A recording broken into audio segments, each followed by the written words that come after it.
आलमी ताकतों की खामोशी ने इसराइल को बाकी ममालिक पर मजालिम ढाने का लाइसेंस दे दिया। सेहूनियों ने गजा को मुकम्मल तबाह करने के बाद अब शाम के मुख्तलिफ इलाकों में फिजाई हमले शुरू कर दिए।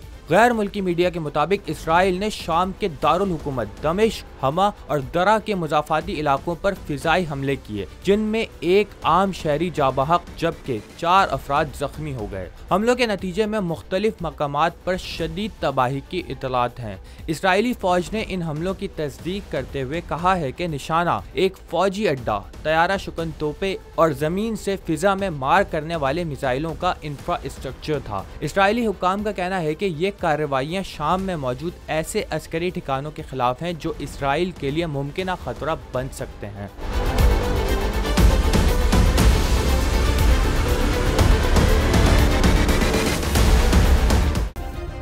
सब्सक्राइब करें और बेल दबाएं ताकि कोई खबर रह न जाए।